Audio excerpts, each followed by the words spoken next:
Hola, buenas tardes a todos. Aquí estamos una vez más desde el excusado y la persona con la que dialogaremos hoy es una persona tan interesante, tan curiosa, que ha investigado en tantas facetas que nos ha sido muy difícil acotar el tema sobre el que podíamos hablar hoy. Y finalmente nos hemos decidido por su faceta de mayor pasión, que es la gastronomía, la alimentación, la salud y la nutrición.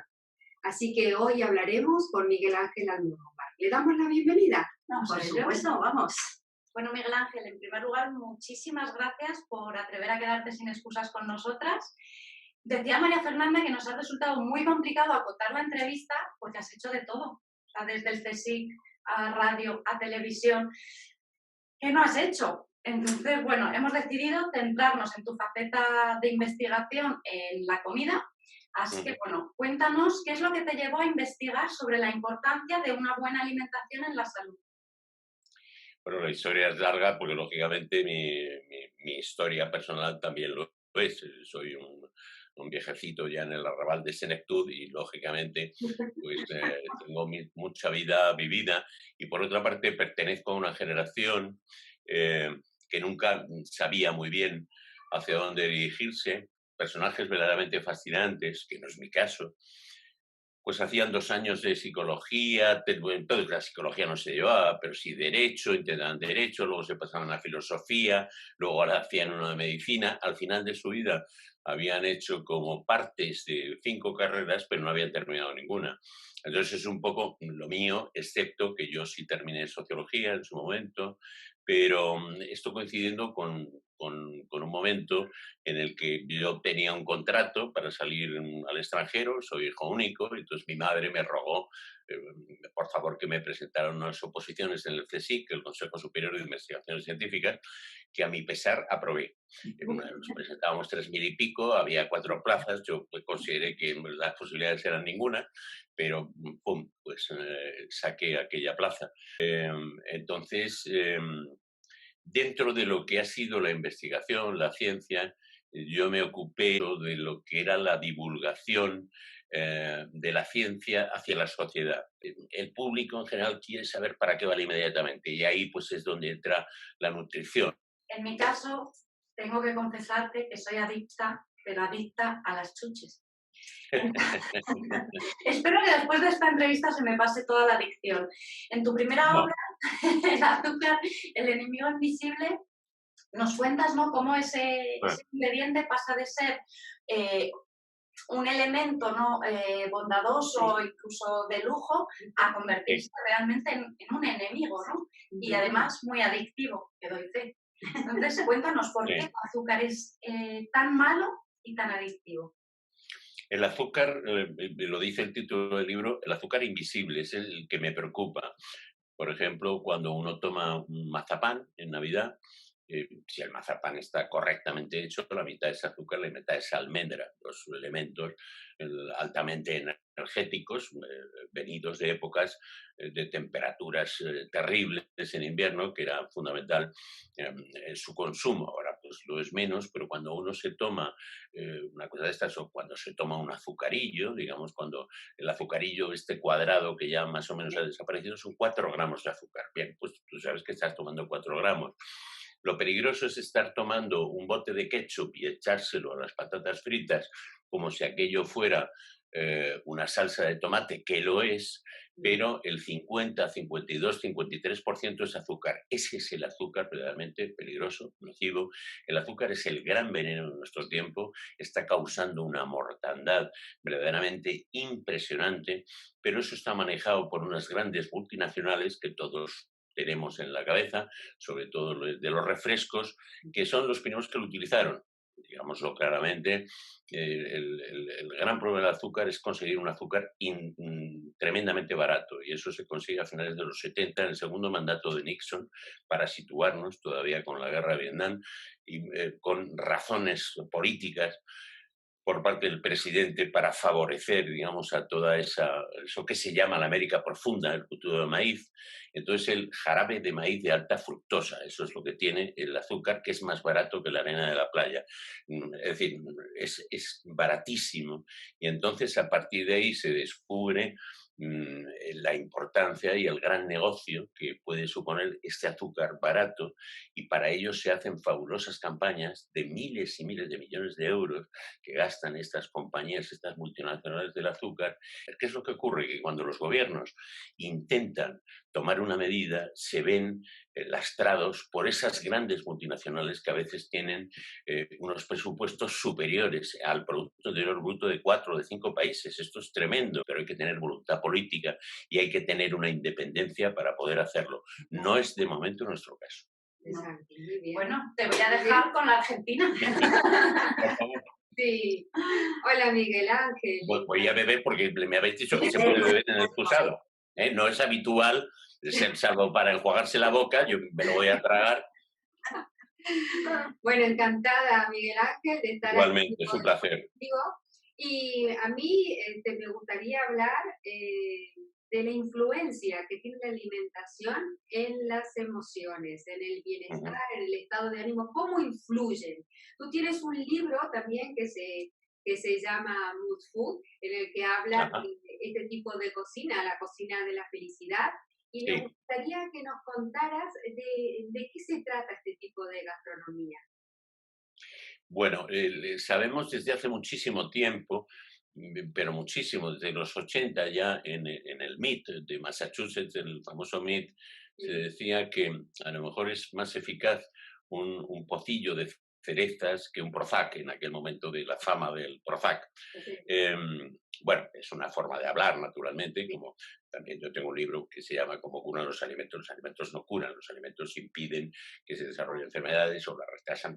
Nunca hay que confundir un alimento con un medicamento, por mucho que se haya hablado de alicamentos, etcétera. Pero sí sabemos que hay bueno, muchísimos, un porcentaje alto de alimentos que contienen sustancias que son capaces de excitar o de la producción de neurotransmisores relacionados con el placer, relacionados con el confort, como es la serotonina, como son las endorfinas, etcétera, y el suscitar eso.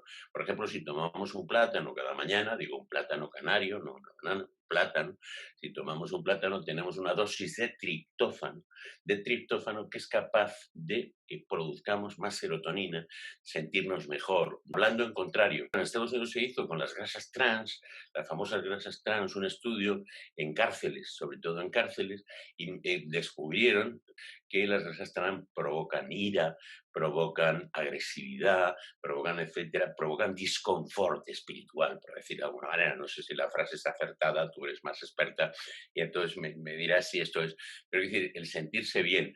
Entonces, tenemos multitud de alimentos que evidentemente, insisto, no son medicinas, para eso está, Claro, pues claro, claro. hemos llegado en la época de las benzodiazepinas. Las benzodiazepinas son el gran invento, las benzodiazepinas, todo aquello que acaba en pan, el lorazepam, el diazepam, todos estos panes que muchas amas de casa, como muy bien contaba Almodóvar, en ¿Qué he hecho yo para merecer esto?, con Carmen Maura, pues acaban tomándolas como si fueran chuches, como si fueran la que sea, y no son chuches, son drogas tremendamente adictivas.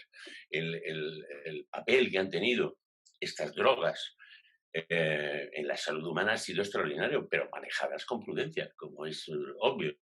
Si recordáis el entusiasmo, por ejemplo, de Sigmund Freud con la cocaína, cuando le escribía a su novia, le mandaba cocaína, ella estaba en un lugar en el Tirol recuperando sus enfermedades, le mandaba cocaína para que el color volviera a sus mejillas y tal. Son unas cartas de una poesía. Escribió un tratado así de grande, se llama Under Cocaine. Claro, luego ya se dio cuenta de que además la cocaína, ojo, que Sí, tenía otros efectos, pero así a primera vista parecía extraordinario. En definitiva, Mood Food son todos esos alimentos que tienen un componente para hacernos sentir mejor psicológicamente. Porque tenemos suficiente evidencia científica, lo que se traduce en evidencia científica, para saber que hay alimentos que nos vienen estupendamente para nuestro confort espiritual, eso es cierto y eso es el Mood Food.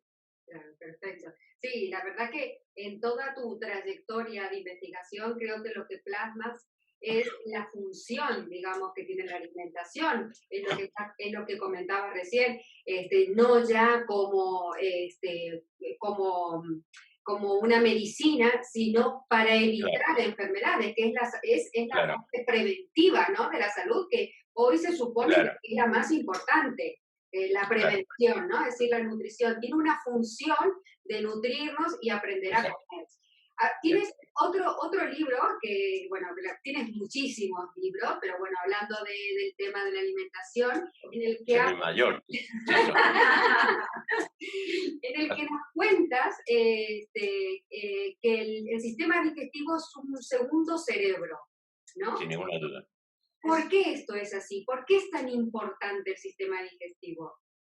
Bueno, sabemos en el sistema digestivo, fíjate, cuando se presentó, se hizo la codificación del ADN humano, se presentó en el año 2000 en la Casa Blanca, incluso con más boato que la reunión de Sánchez con Ayuso. Bueno, no había tantas banderas, pero casi. Quiero decir, estaban Bill Clinton y Tony Blair diciendo, pues ya lo tenemos todo resuelto. Lo tenemos todo resuelto cuando nos dimos cuenta y se fue dando cuenta la ciencia de que los genes, lo interesante de los genes es saber qué proteína expresan. Y entonces hay muchísimos genes que no expresan ninguna proteína. Eso es lo que se llama el ADN basura. El ADN basura por llamarlo algo, porque sabemos que eso tiene que valer para algo, pero no sabemos muy bien. Pero cuando en 2010 se hace la secuenciación genética del microbioma, lo que tradicionalmente hemos llamado flora intestinal, descubrimos que todos los genes que están ahí sí expresan una proteína, es decir, tienen una función importantísima. Hay millones y millones de neuronas dentro de nuestro aparato, de nuestro sistema gastrointestinal, aparte de 100 millones de bacterias que no somos nosotros, que viven con nosotros y que viven y que hay que tratar de que la relación sea cordial, sea buena, sea amable. Pero ahí se produce el 90% de la serotonina.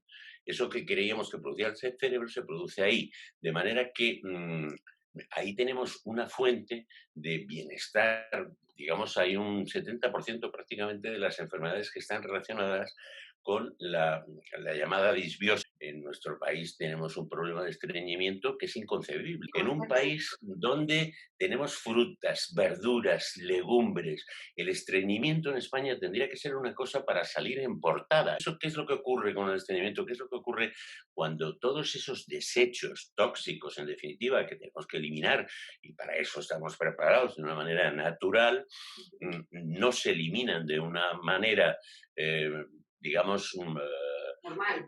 conveniente, y entonces todo eso lo que pasa es al torrente sanguíneo. Del torrente sanguíneo, si nosotros tenemos un desecho tóxico en los intestinos que no funciona y tal, y pasa al torrente sanguíneo, eso puede llegar a nuestro globo ocular, porque la sangre circula por todas partes. Por ejemplo, ahora hay un problema. Desde hace algunos años se ha hecho popular porque lo han padecido personajes famosos, el ojo seco.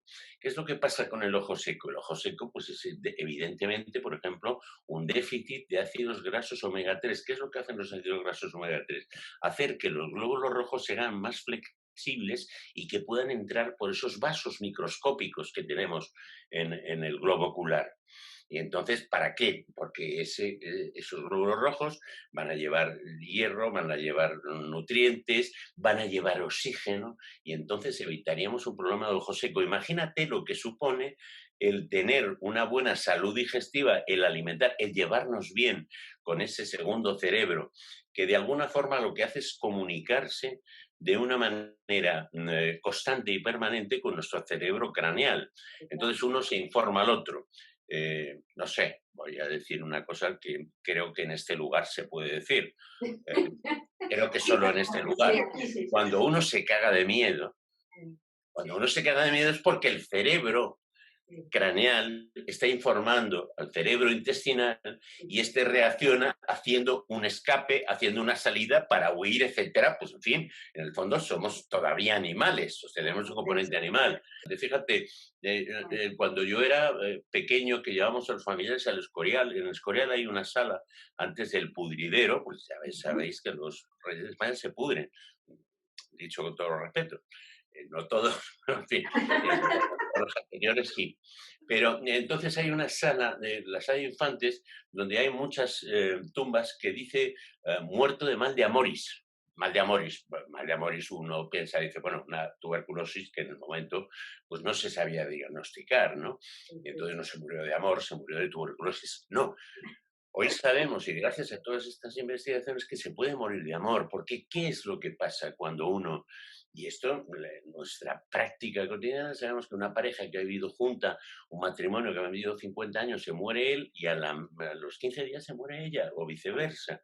¿Por qué? Porque uno entra en una depresión y entonces se dejan de producir sustancias que favorecen, porque ahí está la clave en nuestro sistema, en nuestro segundo cerebro, ese cerebro intestinal, sobre todo de todo lo que es inmunitario, de todo lo que es el aparato inmunitario. Si uno no tiene defensas, uno acaba muriéndose de un resfriado, de cualquier cosa, o de una pequeña herida, porque no tiene defensas, no tiene un sistema inmunitario potente. Lo estamos viendo desgraciadamente en esta pandemia. ¿Quién sobrevive? Bueno, enfermedades relacionadas, hombre, si uno tiene EPOC, las posibilidades de morir de COVID pues, son mayores. Pero si uno tiene un buen sistema inmunitario, y eso lo podemos conseguir con la alimentación, las posibilidades de defenderse, porque al fin y al cabo, contra un virus, ¿quién lucha? Más allá de los retrovirales que se han ido descubriendo con el SIDA, etcétera y tal, que tienen, ya sabemos lo que es un retroviral, atacan una cosa y le estropean otras 52.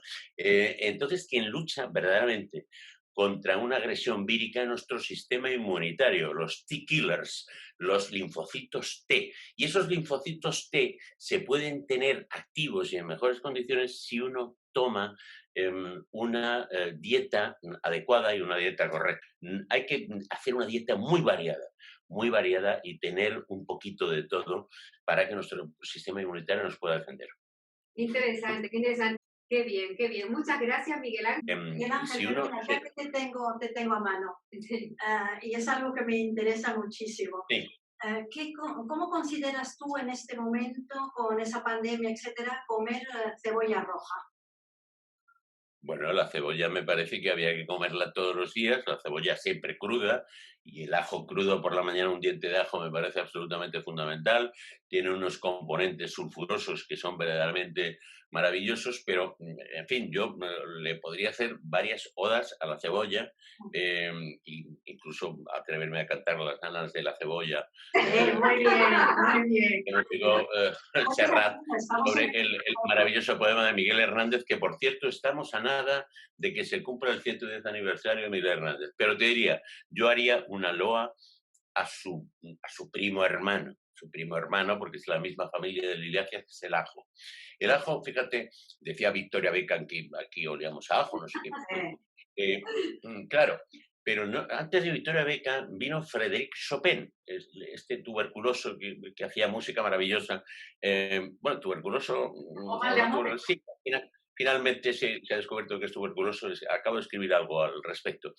Pero curiosamente, Chopin sufre en su estancia de 3 meses en Mallorca con Georges Sand o Aurore Dupin, en fin, ya sabéis que tenía un seudónimo masculino, por la época lo requería, y entonces curiosamente él lo pasa fatal en Mallorca porque todo, según él, se lo ponen con ajo.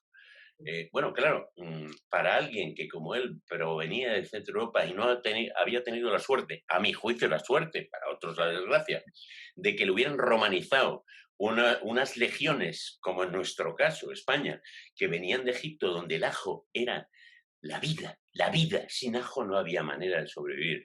¿Qué es lo que hace el ajo? El ajo es un gran vasodilatador Y entonces eso que hace que la sangre circule mejor en climas muy áridos y muy cálidos, como es el de Egipto y es el nuestro, o es el nuestro, digamos, de las regiones a las que llegaron los romanos, empezaron a pelearse con los cartagineses. Nosotros siempre estábamos de parte de los cartagineses, no sé por qué, pero en fin, como la vida hebrea, ¿no? ¿Qué nos han dado los romanos? Curiosamente, el ajo, ellos llevaban una bebida en sus cantimploras, se llamaba la posca, que era básicamente, agua, ajo, vinagre y sal.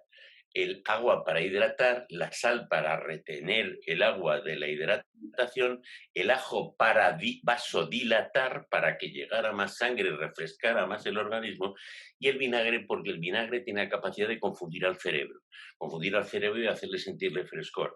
Entonces, por eso, en el momento de la crucifixión, los últimos momentos de Jesucristo, si es que la historia es, cada uno creerá que es cierta o no, pero cuando el centurión romano le acerca una esponja con vinagre, no es con vinagre, es con posca que él llevaba en su cantimplora y se lo acerca para alguien, para un crucificado que está perdiendo esa cantidad fabulosa de hierro. La sangre es roja porque es hierro.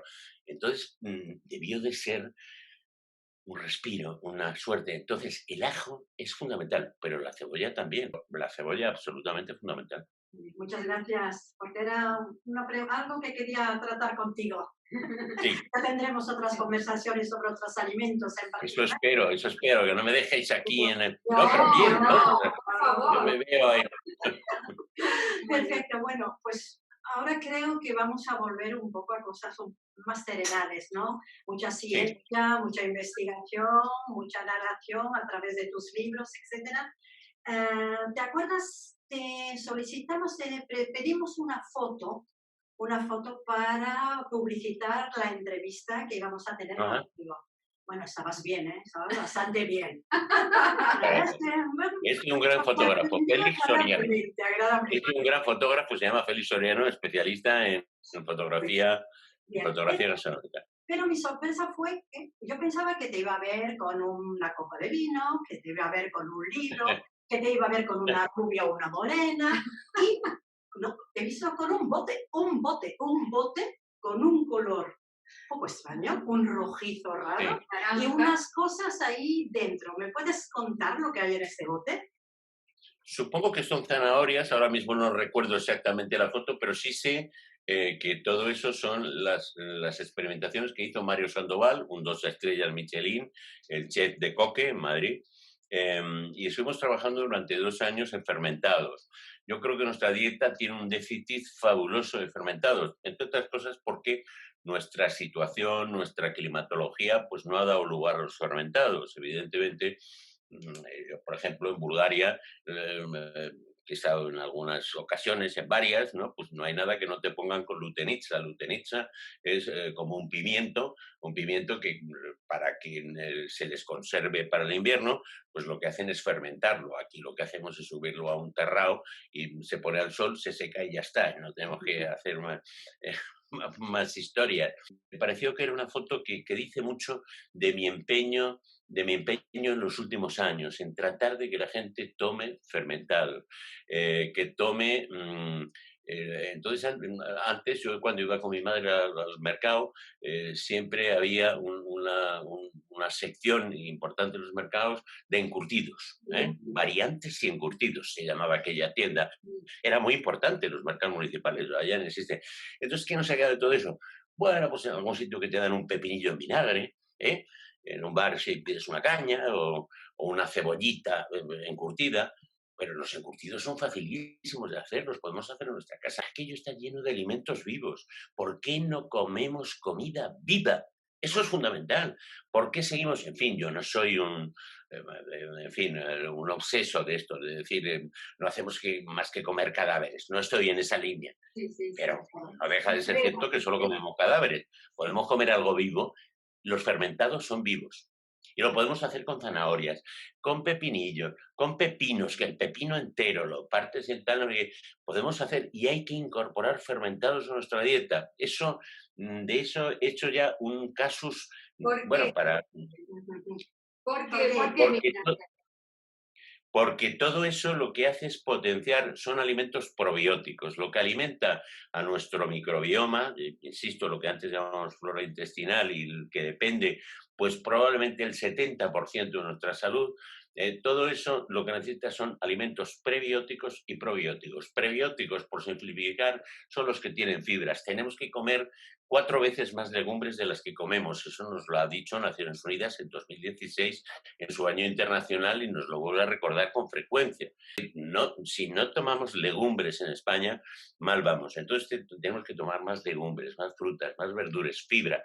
Eso es prebiótico. ¿Qué es probiótico? Los fermentados. Lo probiótico está en los fermentados. Ahí está la vía de lo probiótico. Muy bien, fantástico. Bien comer, alimentarse adecuadamente, a mí me parece fantástico, pero ¿dónde está la responsabilidad ética en todo esto? Es decir, ¿quién es el responsable de que no podamos tener en toda y cada una de las mesas españolas lo que necesitamos, lo que acabas de decir? ¿Dónde está el problema? Teniendo un huerto, ¿no?, tan maravilloso como lo tenemos en España. Estás supongo que de manera consciente, dando un palo sobre la gran herida. La gran herida. Antes de la pandemia, que son los datos de los que yo manejo, antes de la pandemia, supongo que ahora la cosa ha empeorado sustancialmente, el 42% de los españoles no podían seguir la dieta mediterránea porque no tenían dinero para pagarla. Ahí estamos ante un problema verdaderamente gravísimo, porque todos estos alimentos naturales, sanos, frescos, de los que hablamos, han ido y siguen encareciendo su precio progresivamente, mientras que la basura, digo basura, todo lo que es la bollería industrial, compra una caja de 20 guarrerías por 1,50. Y entonces para muchas familias eso es la solución para dar de comer a sus hijos, para que sus hijos no se vayan con hambre a la cama. Ahí hay un problema brutal, bestial. ¿Qué es lo que se ha propuesto a esto? Algo tan elemental. Alguien dice, en fin, voy a citar una marca comercial que ha pasado a ser ya un nombre tal. No es posible que el IVA de un donut sea el mismo IVA que el de una manzana. Esto es un disparate. Esto es un disparate. Entonces ahí habría que hacer una gran reforma. Pero claro, siempre estamos en lo mismo. Lo urgente nos impide ocuparnos de lo fundamental. Entonces lo urgente ahora pues es las confinaciones de los barrios de Madrid, el conflicto que puedan tener Sánchez con Ayuso, no sé qué. Siempre estamos en una urgencia que nos impide ocuparnos de lo fundamental, de nuestra salud. Y es eso, es exactamente lo que tú dices. Hay que hacer un IVA súper reducido o quitarle el IVA a las frutas, a las verduras y tal, cero IVA. Un intermediario que posee grandes superficies para tener el tomate completamente muerto en un ambiente, digamos, de gas inerte, en el momento en que el mercado le conviene, le mete oxígeno, lo madura artificialmente, con lo cual aquello no sabe a nada y entonces lo sacan al precio que le da la gana. Miguel Ángel, ahora sin excusas, ¿de acuerdo? Estás en tu foro, por lo tanto, sin excusas. A ver, ya sabemos todos que la cocina, la gastronomía, es una fuente de sensaciones, de emociones, de placer inmediato. ¿Tú crees que la cocina y el hedonismo tienen alguna relación? Sin ninguna duda, sin ninguna duda. Yo creo que es diría que es el gran placer del ser humano. Cuando al ser humano ya se le ha privado de cualquier placer, sigue teniendo la capacidad de dotarse de placer con la comida. La muerte de Dalí, si os acordáis, fue una muerte larga, pesada, le llevaban al hospital, estaba gravísimo, ya se iba a morir, pero luego se recuperaba y volvía a salir, le llevaban a Pujol, al castillo, tal, salía lleno de tubos y de respiradores y tal, si recordáis, o si no lo podéis ver, porque eso se puede recordar, la muerte de Dalí.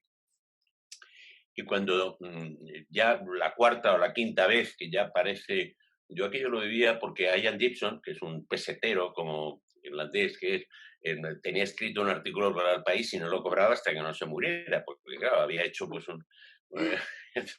en fin, supongo que Gibson se molestará con eso, pero ya se ha molestado otras veces conmigo, pero como somos muy amigos, pues ya se le pasará. La cuestión es que Dalí no tal, iba, venía, tal, salía, tal. Y entonces le pide a un íntimo amigo, lleno de cables, con alimentación nasal y tal, no sé qué, le dice que le haga una sopa de ajo, que es la que hacían en los barcos en Cadaqués y tal. Y muere comiendo, prácticamente muere al poco tiempo, comiéndose una sopa de ajo. Qué barbaridad. En fin, no hablo de la sexualidad de Dalí, siempre complicada, pero pero cuando ya Dalí se había olvidado del sexo, se había olvidado del tal, no sé qué, no se había olvidado de la sopa de ajo. Es el placer de los placeres, la comida, el más duradero. Eso ya lo dijo otro antes que yo, no hay amor más duradero que el amor a la comida. Ay, qué Sin bonito. ninguna Qué bonito. Viviana. Bueno, pues para cerrar, nos gustaría que ya que nos vas conociendo un poquito a cada una, que nos asignaras un plato. Pues asignar un plato, Sí. no lo sé. ¿Con qué plato nos identificarías? No lo sé, pues a ti te asociaría con un plato napolitano, pero con una pizza marinara, por ejemplo, que me parece que es una cosa exquisita. Qué bueno. A ti, porque el centro me resulta todavía un poco más complicado.